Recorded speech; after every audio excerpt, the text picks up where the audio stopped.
Saya pernah mengikuti kajian lewat online dari Guson menyampaikan tidur tanpa mimpi itu sempalannya makrifat atau makrifat itu seperti itu. Nah akhir-akhir ini saya tuh senang tidur. Pada saat tidur tidak mimpi itu saya, oh ini rasanya alhamdulillah. Saya bersyukur sekali Guson. Nah sisi lain dulu pada saat ikut yang gede takaran Brahmana Raja Prabu Brawijaya Kaponco yang beliau mengajarkan Sardara Cemani ilmu hakikat kejawen itu di daerah Magetan beliau karena eranya diislamkan oleh Sunan Muria. Beliau menyampaikan sajroning liyep layaping ngaluyup ya ing kono sumusuping rasa jati. Jadi mimpi itu tidak harus diterima pada saat engkau tidur, tapi bisa diunduh pada saat kita masih terjaga tapi terkantuk-kantuk. Nah saya masih teringat Gusan menyampaikan itu mukasyafah karena selain Allah. Maka terus terang saya lebih menyukai tidur yang tidak bermimpi. Ini mohon maaf Gusan, mohon arahannya apakah ini salah ataukah sudah sesuai dengan yang sebenarnya karena proses.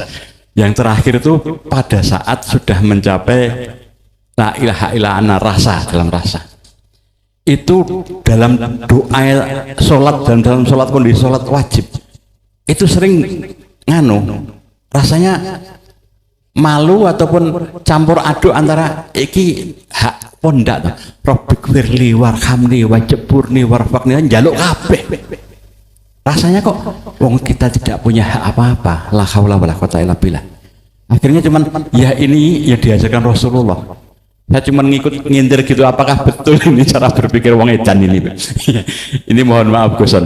Jadi memang apakah ya ini yang diproses gitu? Karena teman-teman yang lain itu sudah seringkali mengatakan bahwa saya termasuk golongan orang yang majeduk, istilahnya wong edan. Karena tidak sesuai dengan yang dilihat oleh orang kebanyakan. Kadang-kadang kita dikasih lihat orang yang sudah saatnya meninggal, tapi saya tahu la ibsorun la mubsorun la basar. Guson sudah menyampaikan di Al-Hikam tentang hal tersebut. Berarti kita dulunya bingung apakah ini karena bisikan jin, sedangkan jin tidak pernah dikasih tahu saat Nabi Sulaiman wafat, yang tahu malah rayap. Jin sendiri tidak tahu. Berarti yang membisikkan ini siapa? Ya saya langsung ingat Guson la ibsorun la mubsorun la basar itu. Terima kasih. Mohon tanggapan dan dawuhnya. Assalamualaikum warahmatullahi wabarakatuh. Mohon maaf lahir batin.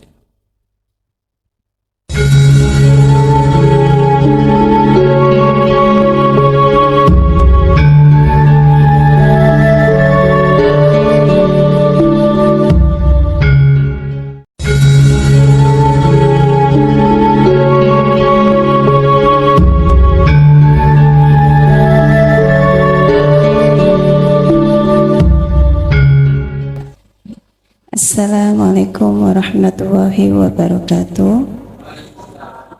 Tepangaken nami kula Indah Sah saking Demak, jamaah saking Taiwan asli Demak ingkang bola-bali WhatsApp kalih Gus Yai kapan wonten ngaji teng Jateng nggih kula niki Gus Yai ingkang repotke panjenengan. Nggih. Saderengipun kula badhe ngendikan kula dipanggihaken YouTube Gus Yai Son itu pada bulan 10 tahun 2004. Di situ saya sebelumnya ada 2004 nggih, 2004. Pun meh kalih tahun 2024 nggih 2024 maaf pangapunten nggih. Di situ jika saya ceritakan semuanya mungkin nggak rampung sampai subuh. Dadose dari 2024 sampai sekarang dipertemukan Gus Yai Son itu dalam mimpi selama 5 kali. Yang 4 kali sudah saya ceritakan dalam WhatsApp, yang 5 kali itu belum. Dan sekarang saya mau ceritakan. Pada malam Gus Yai, saya itu bermimpi bersama Gus Yai itu Gus Yai naik kuda warna coklat, memakai jubah, tapi di situ Gus Yai itu rambutnya masih panjang. Dan di situ dibilang pegunungan juga enggak, dibilang perkotaan juga enggak. Suasananya itu seperti kayak zaman dahulu, mungkin kerajaan Majapahit atau bagaimana, saya juga kurang paham karena belum pernah ke situ. Di situ Gus Yai memberikan isyarat kepada saya untuk lebih dahulu jalan. Di situ saya jalan dan saya menoleh ke belakang. Gus Yai itu belum mengikuti saya, dan di situ Gus Yai menyuruh saya untuk berlari. Dan di saat saya lari, setelah jauh, Gus Yai belum kunjung juga datang. Terus saya itu bertemu dengan dua orang, yang satu menuntun kuda, yang satu itu mengikutinya. Kuda itu berwarna hitam. Dan saya terus melanjutkan perjalanan, dan di depan pun bertemu dengan kedua orang yang mungkin kayaknya itu bukan orang Indonesia, kayak seperti orang India gitu. Di situ dua orang sedang duduk, melihat saya itu beranjak berdiri dan ingin mengajak ribut. Di situ saya bilang, saya nggak mau ribut, saya hanya ingin kembali ke pondok, tapi saya lupa jalannya. Dan di situ saya kembali dan bertanya kepada orang yang menuntun kuda. Saya bertanya, maaf, kalau mau ke pondok Jaya Baru itu bagaimana jalannya? Dan yang menuntun kuda menjawab, oh ikut saya aja karena ini kuda pondok. Sesampai di pondok, pondok itu banyak tamu, dan tamu itu bukan orang sembarangan menurut saya, karena berpakaian ada yang kejawen, ada yang ke Arab-Araban, pokoknya kayak ulama-ulama zaman dahulu. Dan ada yang saya lihat dalam foto-foto yang sangat familiar.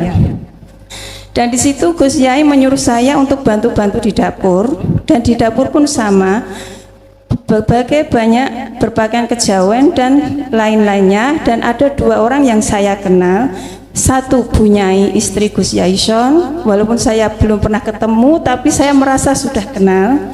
Dan yang satu Sufiah Robiah Adawiyah, karena saya sudah dipertemukan Allah di dalam mimpi selama 3 kali saat di rumah saya, dan saya diajak di rumah beliau yang sangat sederhana dan di tempat Gus Yai Shon. Dan setelah singkat cerita, setelah saya membantu di situ, Gus Yai memanggil saya dan memperkenalkan saya kepada tamu-tamu undangan Gus Yai. Di situ saya kurang jelas apa yang Gus Yai ucapkan, tapi di situ saya menangkap bahwa Gus Yai memperkenalkan saya. Dan di situ ada dua orang yang tersenyum bangga dan berdiri sambil tepuk tangan. Yang pertama Kanjeng Sunan Kalijogo, dan yang kedua bahasa kolbu Gus Yai. Dan terima kasih yang sudah ada dalam mimpi, yang sudah menemani dalam perjalanan ini, yang sudah hafal dalam medan. Begitu Gus Yai, mimpi saya itu bagaimana. Terus yang kedua,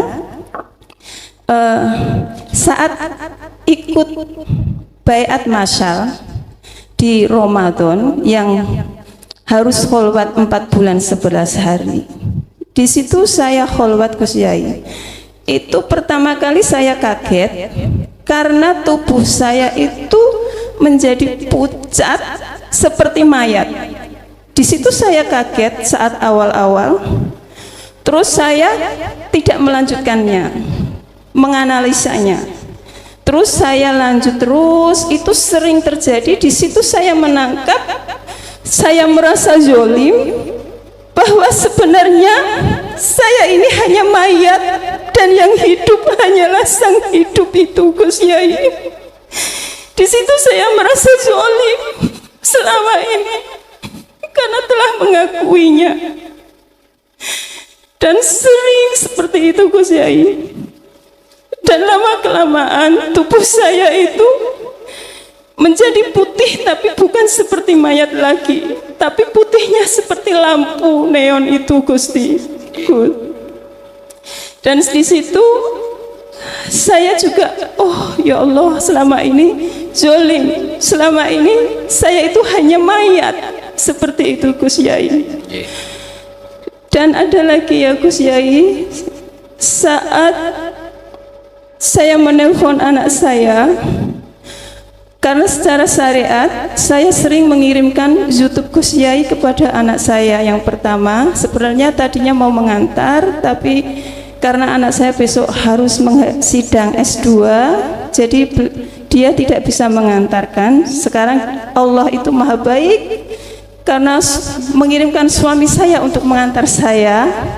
Semoga Allah membukakan dan memberikan rahmat kepada orang-orang terdekat saya, Gus Yai. Dan di situ anak saya bercerita, "Mak, aku kok ngimpi iku ditambani Gus Yai, Mak. Gus Yai iku ndemek sirahku, terus mripatku ki prepet-prepet, Mak. Bareng prepet-prepet, Gus Yai son iku, Mbah Yai son iku ndemek boyokku sing sebelah tengen, Mak. Tapi enggak sing kiwa. Bar iku aku tangi ki rasane prepet-prepet iku isih krasa. Terus boyokku rasane kaku, Mak. Terus akhirnya penak, Mak. Lah kula ngendikan, ya wis niku dapat berita seperti itu, kula niku bahagiane mboten kantenan, Gus. Bahagiane ngoten, kula nangkape ngeten. Ya Allah, matur suwun, matur suwun.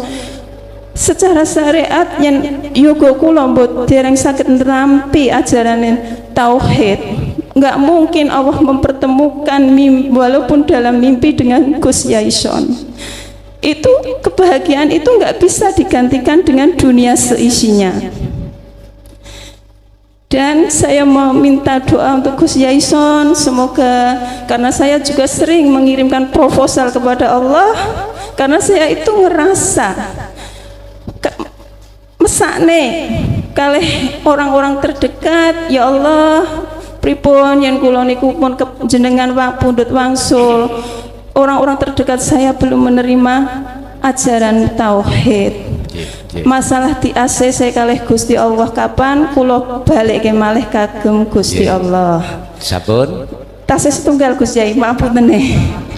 Saat kholwat Gus Yai, saat kholwat niku roh kula niku medal secara halus dan tidak terasa sakit. Tapi kula niku terus mboten sadar, ibaratnya kula wau budal niku dibonceng bojo, tapi kula mboten genah menggoke ngawan ngiwa ngliwati Bang Ijo ping pira, kula mboten genah, tapi roh-roh dugi masjid mriki. Dadi roh-roh niku mboten enten napa-napa, kula kiyambake mboten enten napa-napa, sing wonten mung aku Allah. Di sini yang saya pertanyakan Gus Yai, apakah keluarnya ruh saat kholwat itu sama dengan keluarnya ruh saat sakaratul maut?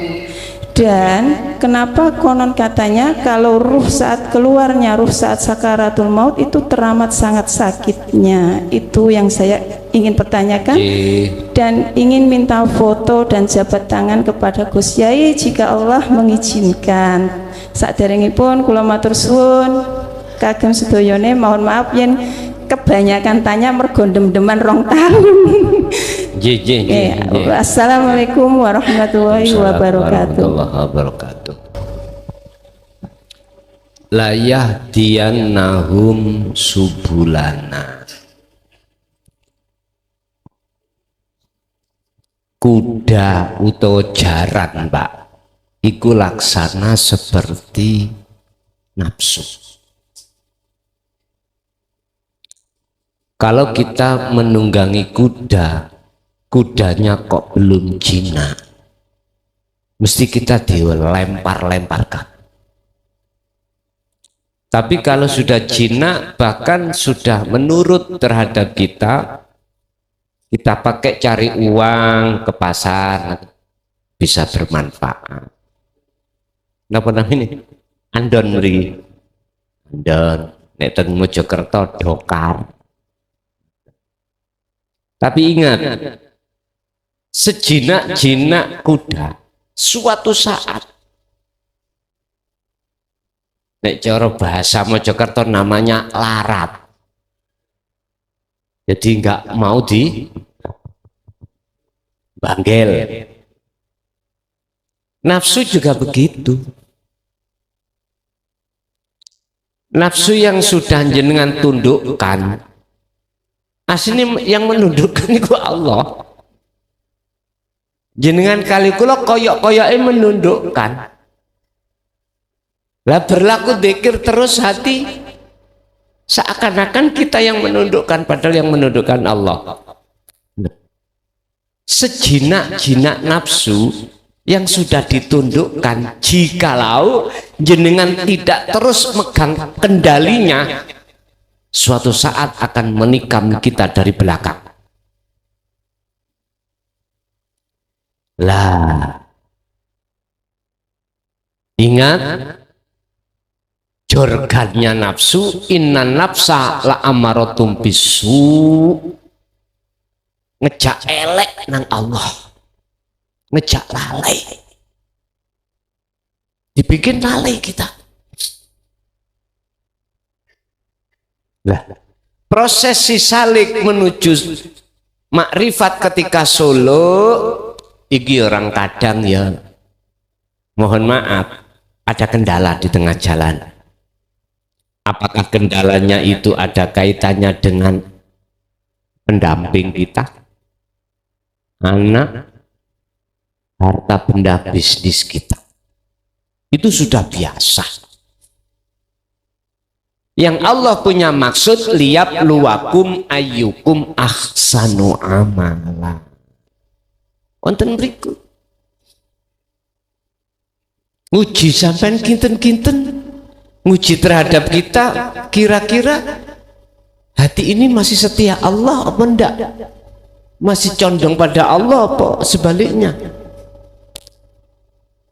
Makanya jenengan itu tadi kok ya kesasar, gak tahu jalan menuju pondok, ya bertanyalah pada orang yang tahu.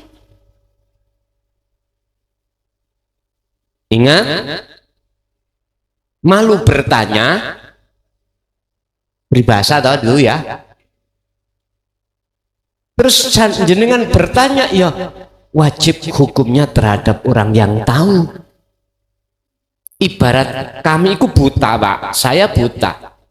Saya bisa sampai ke tujuan, saya harus minta tolong mereka yang tidak buta. Kalau saya menolong orang yang minta tolong pada orang buta, ya otomatis kesasar. Orang buta nuntun orang buta, nggak bisa nyampe. Ya Allah. Jadi itu proses, Bu, proses perjalanan panjenengan dari la ilaha illallah bisanya sampai ke la ilaha illa ana, memang ada proses seperti itu. Nah, apa urusannya terus dengan fenomena jenengan ketemu Sunan Kalijogo dan orang-orang yang penting di situ? Ada apa dengan ini semua fenomena? Allah itu sudah biasa buka hambanya yang disebut salik di dalam alam mukasafah, itu biasa. Tapi di situ ada satu hal yang tidak bisa kami jawab terkait cerita sampean tadi. Saya mungkin bisa menjawab jikalau secara lewat WA. Apa maksudnya? Aku nggak ingin jenengan umat iki menyembah pada selain Allah.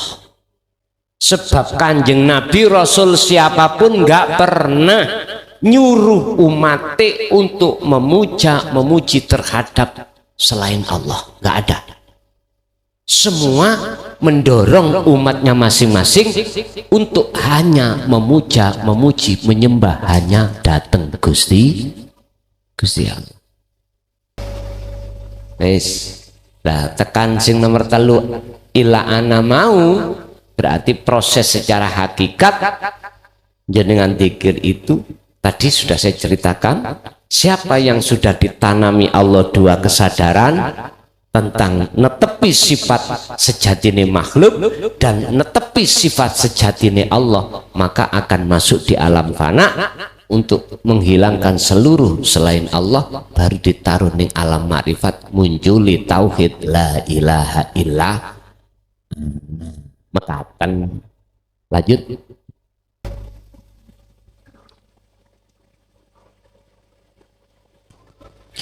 Demikianlah tanggapan ataupun jawaban dari Romo Kiai. Sebelum kita lanjutkan penanya, ini untuk mempererat silaturahim dan juga penyampaian informasi terkait kajian. Di sini sudah dituliskan nomor HP, nanti biar dibuatkan grup 0857 2500 1964 ya, monggo nanti di chat saja biar nanti masuk grup untuk mendapatkan informasi tentang kajian. Terima kasih. Selanjutnya Bapak untuk penanya, monggo.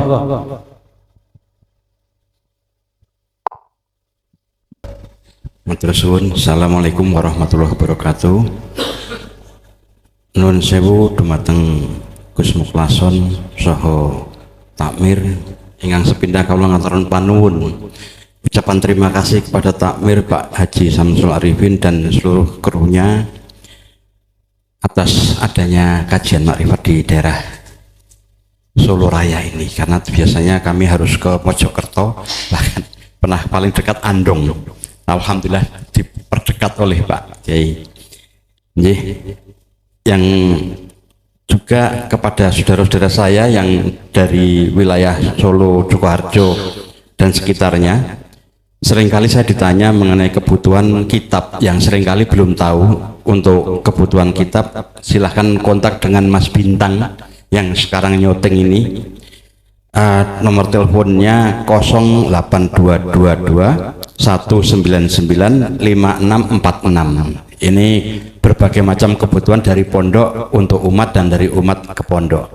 Ini saya mohon maaf mengambil waktu untuk menyampaikan hal ini karena banyaknya teman-teman yang belum tahu bahwa banyak kitab yang sudah dibuatkan oleh Kiai Haji Mukhlason, ditulis sejak 2 tahun yang lalu untuk menyusun berbagai macam jilid, sampai sekarang sudah jilid keempat. Untuk pertanyaan ada 3 yang harus saya sampaikan. Ini saya terima kasih dengan adanya kajian makrifat atau kajian tauhid ini. Kami sering bingung itu masalah bermuamalah, Gus. Bagaimana sikap yang sebaiknya mengingat jalur ada 2 macam, majadubun dan mutawasilun. Posisi kita apakah harus istilahnya sesuai dengan porsi kita saja, yaitu kalau pas kondisi ingat ya kita mutawasilun, kalau sudah weng istilahnya ya majadubun. Dalam arti kata pada saat sholat pernah oleh Allah diperlihatkan apa yang di belakang kita dan itu muncul spontan, jadi tidak bisa ini kan. Nah yang repot itu saya pernah bermimpi juga bertemu Gus Mukhlason pakai bajunya warna seperti ini, coklat. Nah kebetulan saat Wukuf Kolbi Solo itu perasaan sudah dibawa saat menuju ke labbaik Allahumma labbaik labbaik la syarika lak labbaik innal hamda wal ni'mata laka wal mulk la syarika lak. Itu perasaan tidak hanya di sana tapi sudah di dalam putaran kolbu kita, dan di situ ada seorang arif billah yang dari Sumatera pernah ngomong itu sudah masuk haji tapi hakikat. Nah pada saat itu disampaikan ke orang akan jadi fitnah, tapi sisi lain apakah itu sebenarnya sudah sah secara antara hubungan kita sebagai makhluk pada kholik. Kemudian pada saat kita berproses dulu dari salik yang menuju ke muraqabah sebelum musyahadah, saat berdoa itu muncul seperti Quranul Khotim, doa khulhu itu bisa berubah dari ya Allah la ilaha illa anta subhanaka inni kuntu minadz zalimin, antal ahadus somad lam talid walam tulat walam takun laka kufuwan ahad. Ini mohon dikoreksi apakah betul kalimat yang saya sampaikan ini, ya Allah la ilaha illa anta subhanaka inni kuntu minadz zalimin, antallahu antal ahadus somad lam talid walam tulat walam takun laka kufuwan ahad. Kemudian yang terakhir ini Gus, saya pernah mengikuti kajian lewat online dari Guson menyampaikan tidur tanpa mimpi itu sempalannya makrifat, atau makrifat itu seperti itu. Nah akhir-akhir ini saya tuh seneng tidur. Pada saat tidur tidak mimpi itu saya, oh ini rasanya alhamdulillah, saya bersyukur sekali Guson. Nah, sisi lain dulu pada saat ikut yang gede takaran Brahmana Raja Prabu Brawijaya Kaponco, yang beliau mengajarkan Sardara Cemani ilmu hakikat kejawen, itu di daerah Magetan beliau, karena eranya diislamkan oleh Sunan Muria. Beliau menyampaikan sajroning liyep layaping ngaluyep ya ing kono sumusuping rasa jati. Jadi mimpi itu tidak harus diterima pada saat engkau tidur, tapi bisa diunduh pada saat kita masih terjaga tapi terkantuk-kantuk. Nah saya masih teringat Gusan menyampaikan itu mukasyafah karena selain Allah. Maka terus terang saya lebih menyukai tidur yang tidak bermimpi. Ini mohon maaf Gusan, mohon arahannya apakah ini salah ataukah sudah sesuai dengan yang sebenarnya, karena proses. Yang terakhir itu pada saat sudah mencapai la ilaha illa ana, rasa dalam rasa. Itu dalam doa sholat, dalam sholat kondisi sholat wajib itu sering rasanya malu ataupun campur aduk antara iki hak pondak to. Rabbik firli warhamni wajburni warfaqni, njaluk kabeh. Rasanya kok wong kita tidak punya hak apa-apa, la haula wala quwata illa billah. Akhirnya cuman ya ini yang diajarkan Rasulullah. Saya cuma ngikut ngindir gitu, apakah betul ini cara berpikir wong edan ini? Ini mohon maaf Guson. Jadi memang apakah ya ini yang diproses gitu, karena teman-teman yang lain tuh sudah seringkali mengatakan bahwa saya termasuk golongan orang yang macet istilahnya wong edan, karena tidak sesuai dengan yang dilihat oleh orang kebanyakan. Kadang-kadang kita dikasih lihat orang yang sudah saatnya meninggal, tapi saya tahu la ibsorun la mubsorun la basar. Guson sudah menyampaikan di Al-Hikam tentang hal tersebut. Berarti kita dulunya bingung apakah ini karena bisikan jin, sedangkan jin tidak pernah dikasih tahu saat Nabi Sulaiman wafat, yang tahu malah merayap. Jin sendiri tidak tahu. Berarti yang membisikkan ini siapa? Ya saya langsung ingat Guson, la ibsorun la mubsorun la basar itu. Terima kasih. Mohon tanggapan dan dawuhnya. Assalamualaikum warahmatullahi wabarakatuh. Mohon maaf lahir batin.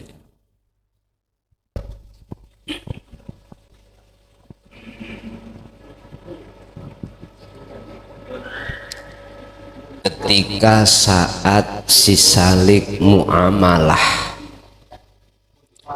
dasaran tauhid sudah paham, cara berzikir nafi isbat sudah paham, walaupun di situ ada dua sistem, wasilun atau majdubun, jenengan cukup ngalir mawon. Mengke nanti Allah meletakkan di satu masa itu wasilun urusan Allah, satu masa lagi ditarik ke majdubun urusannya Allah. Jadi keterangannya kan ngeten Pak, perbedaan daripada dua sistem itu seakan-akan kita disuruh milih. Kalau wasilun itu dari bawah ke atas, untuk mencapai kemakrifatan pada Allah. Majdubun dari atas ke bawah. Artinya yang wasilun itu melewati tahapan ilmu, amal, istiqomah. Boleh saya katakan wasilun itu secara fisik niki tasik menjaga hukum al-imtithalul awamir wajtinabun nawahi. Jadi masih secara dohir dilampahke Allah, digerakke Gusti Allah, ninggalno larangan, jalakno perintah. Tapi ruhaniyah jenengan selalu mengesahkan dalam posisi itu. Kalau majdubun sebaliknya. Sebaliknya. Nah, bagaimana kita biar gak bingung cara muamalah di situ? Miturut kami ngalir mawon. Oke, kita basisnya itu adalah wasilun. Bisa jadi suatu momen nanti jenengan diletakkan majdubun, itu urusan Allah. Apakah hal ini mungkin terjadi? Mungkin saja. Makanya biar kita nggak bingung, mengalir saja. Artinya wa aslimu lahu, wis srahke iku mang dateng Gusti. Ngoten mawon niki menurut kami.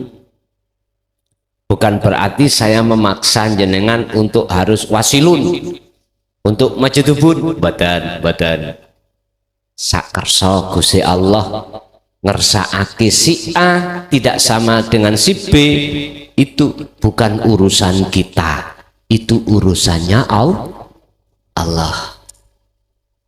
Pun babakan masalah muamalah tadi terkait masalah proses-proses jenengan sampai dumagi sejatine rasa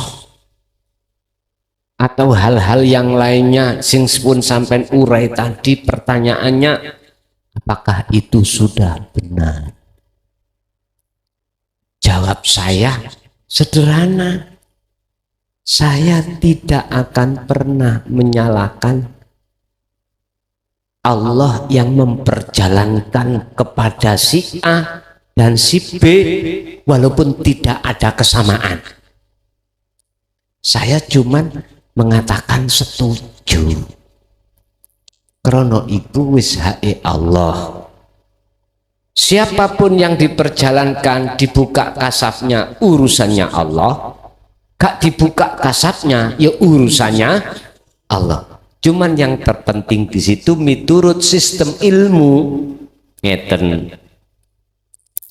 Biar di situ memang tidak ada campur tangan jin atau iblis, mek situ sing sampean pegang. Wa'tasimu bihablillahi jami'an wala tafarraqu. Wa'tasimu kecok ono rapet sira. Bihablillahi, dengan tali Allah yang sudah diberikan terhadap jenengan. Pundi taline Allah, zikir. Zikir yang merubah kondisi hati gelap menjadi terang. Zikir yang merubah asalnya jiwa jadi budaknya nafsu, akhirnya jadi budaknya Allah. Zikir yang menghanguskan penutup penghalang hati antara hati dengan Allah. Sampai pegang rapuh. Ketika saat iblis nyanjangi aku iki pangeran, aku iki Allah, sampai tingali dibalik sing ngomong mang sopo. Kalau betul-betul iku iblis utawa jin, seperti halnya apa yang telah terjadi terhadap Syekh Abdul Qadir Jailani, langsung hilang. Langsung hilang. Langsung hilang. Sama dengan gini. Ini keadaan gelap, Pak. Katakanlah gelap karena cahaya ini dipateni. Semua listrik dimatikan.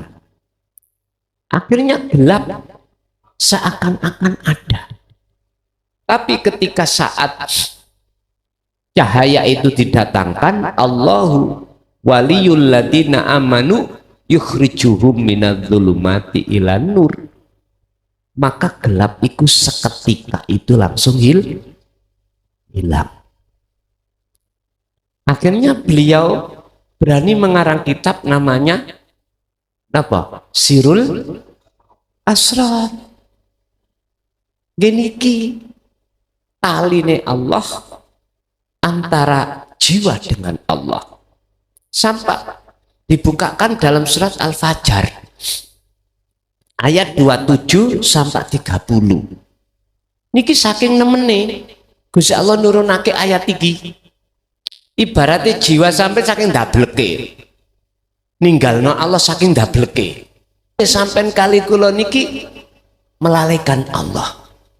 Akhirnya Al-Fajr diturunkan, ya ayyatuhan nafsul mutmainnah.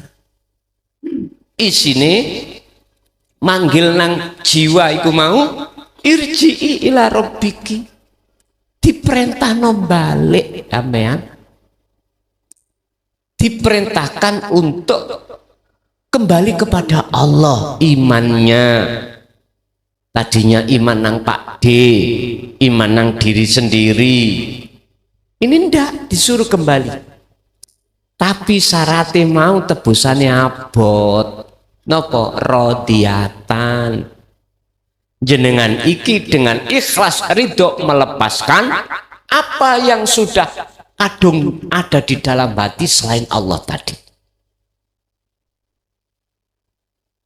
Pendamping, anak, harta benda, jabatan, kehormatan. Ini disuruh melepas. Kalau ini mau sampai lepas, mardiyah. Allah ngeridani, ngijini sampai balik. Akhirnya dilebak nang dine wis balik. Fadkhuli fi ibadi wadkhuli jannati. Ketemu Allah. Intine Allah itu enggak mau diduakan. Makanya jenengan wau sampun lasari kalak betul. Berarti sudah sampai jannati rahmat. Walaupun itu istilah bahasa kejadian di alam mimpi atau di alam kasaf, itu pengertiannya ada di situ Bapak. Jadi mboten ada salah sedikit pun. Lam yalid walam yulad. Allah tidak beranak dan tidak beranakkan. Bahasa jenengan talit monggo. Melayuni nang mu'anas, yalid nang mudakar monggo. Sebab ning surat Al-Fajr niku wau bunyinya irji'i ila rabbiki. Koyok-koyok jiwa iku mu'anas, koyok-koyok jiwa iku wedok. Iku mengandung pengertian sing paling berat ngelawan nafsu ku wong wedok. Wong wedok iku songo, wong lanang sitok. Mangkane nek dijak ngaji tauhid iku jarang wong wedok iku. Karena nafsune gedhi. Nek wonten longko.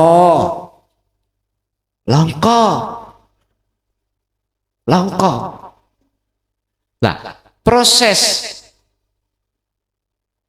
melepaskan cintane ati terhadap selain Allah itu seperti halnya waktu kholwat proses cepoti roh sangka dene raga. Mboten sakit, Bu. Mboten. Bagi siapa? Bagi yang tahu jalannya. Akhirnya disebut husnul khotimah. Tapi sakit bagi siapa? Bagi mereka yang nggak tahu jalannya. Sama halnya gini. Ayo habis ngaji nanti nggih. Ada kelompok melek. Ada kelompok merem.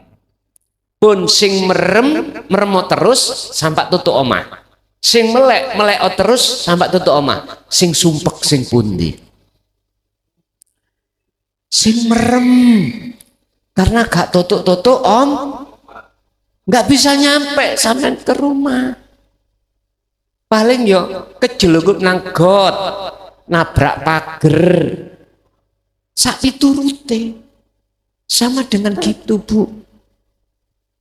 Jadi jenengan pelepasan atribut selain Allah tadi, kalau jenengan ikut tahu jalannya, boten abot, boten susah, boten loro, boten maknyut. Kanjeng Nabi dawuh kalbarki koyok kilat. Bali koyok kilat, karena kilat ikut tembung cepat. Artinya tembung cepat. Mengapa cepat? Karena sudah tahu tempatnya, jalannya sudah tahu, yo gak gelap padang, dia nyampe tenggriyo. Orang yang sering ke Masjid Al Makrifat iki, mboten takok-takok, Jogja, jujuk saja. Sing gak ngerti, gak tahu kesini, nggih bingung. Bu endi Sukoharjo Masjid Al Makrifat iki? Untung ono map. Gitu, akhirnya bisa nyampe. Coba gak ono map, gak ada yang ditanya, teko Demak, teko Kudus, ya balik nanggone Pekalongan. Jadi ini ngulon orang ngetan. Jadi sampun leres Pak ya, proses Allah dateng jenengan wau, tinggal jenengan iki waktasimu bihablillahi jami'an pun wonten mriku. Nggih. Tasik wonten kanton setunggal wau monggo. Bismillahirrahmanirrahim. Assalamualaikum warahmatullahi wabarakatuh. Saya Kasmo dari Wonogiri, Jatipurno. Untuk pertanyaan titipan saking istri kula Pak. Lajeng kemawon. Fadulu anfusakum wujudaka bil urdil kam. Fadulu anfusakum wujudaka bil ardil kumul. Bagaimana prosesnya untuk menuju al-khufiyun ay-khayun wa wujudullah malatastati ru'yatahu wa wujudullah sembah kutin ala kutin. Boleh mengatakan Pak pertanyaan. Wassalamualaikum warahmatullahi wabarakatuh. Surat nopo Pak? Surat nopo nih? Surat nopo ayat pinten? Faktulu anfusakum. Dapat dibantu?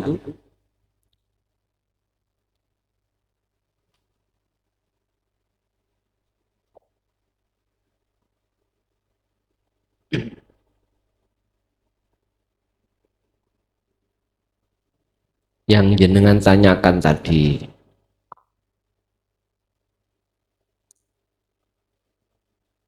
Al-Baqarah 54. Lersa ingkang tanya.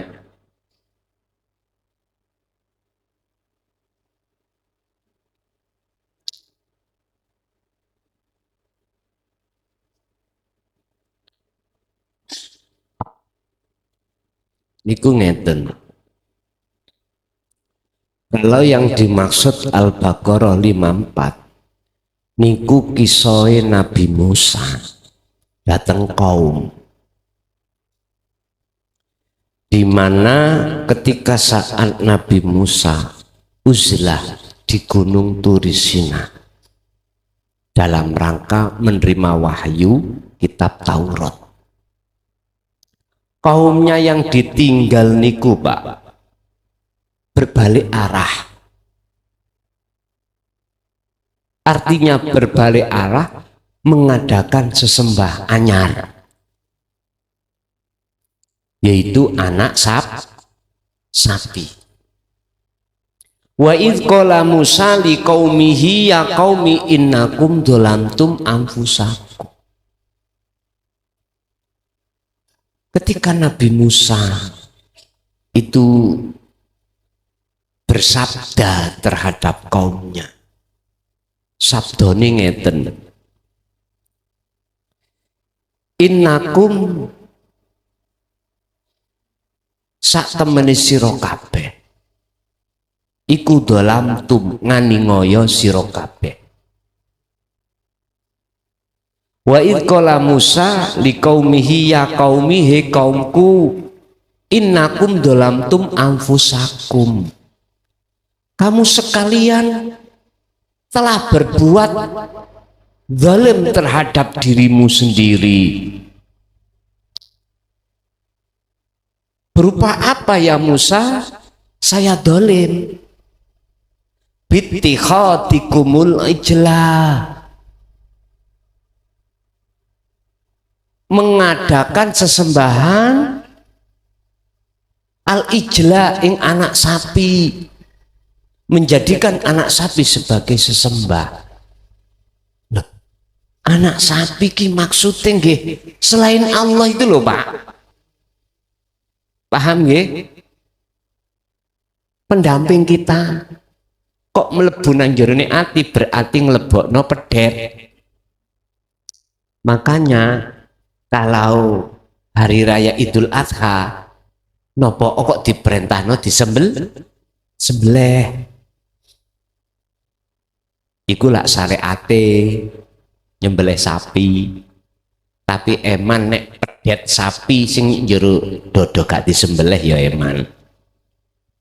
Tumindak nek syariat tok eman kurang berbobot, harus tumindak secara hakikat. Terus berhubung awakmu itu telah melakukan pendoliman terhadap dirimu sendiri dengan bentuk menyembah anak sapi, kau jadikan sebagai Tuhan, fatubu ila bari'ikum, tobato sira kabeh. Cara jenengan sak mangke kedah ada tindakan hati ini untuk nafi isbat, meniadakan selain Allah, menetapkan Allah. Berarti awal mula prosesnya kudu belajar tauhid tahapan iki terus laku. Lho ngoten lho iki. Carane yo napa ya Musa? Faktulu anfusakum, bunuh dirimu. Artine jenengan kali kula kudu mateni keakuan diri. Nek miturut tafsir muhakamah di situ pada zaman Nabi Musa iku si A mateni si B, si B mateni si C mateni si D. Terus si D kan sing dipateni dhewe. Bukan itu Bapak Ibu. Maksudnya fatubu ila bari'ikum iku taubat iku bukan gitu. Tiadakan keakuan kita sebagai makhluk yang bisa ini, bisa itu, punya ini, punya itu, tiadakan. Berarti harus netepi sifat kita sebagai makhluk la haula wala quwata. Nek wis netepi iku wis gak iso apa-apa jenengan. Dan iki lho maksudnya faktulu anfusakum, disebabkan bittikhatikumul ijla, menjadikan anak sapi sebagai sesembah. Otomatis akan muncul illa billah Pak. Oh iya, nek diomong ilmu lho ya. Oh iya, tiba iki agawene Allah. We'e Allah. Nek diomong, padahal iku ora diomong. dirasa ning jero dada niki mboten metu. Nek metu iki ilmu jenenge syariat. Dan ini lebih baik kau lakukan, namanya taubatan nasuha. Jadi yang paling inti adalah faktulu anfusakum. Iku maksudnya meniadakan keakuan diri hamba kita yang asalnya ngaku, aku. Tiadakan, baru muncul akunya Allah. Pun Bapak Ibu hadirin jamaah rahimakumullah, kita tutup pengajian ini kelawan ucapan hamdalah. Alhamdulillahirabbil alamin. Wis mugi-mugi sedaya ilmu ingkang diparingke Allah estu dadosa ilmu ingkang manfaat. Lahumul Fatihah.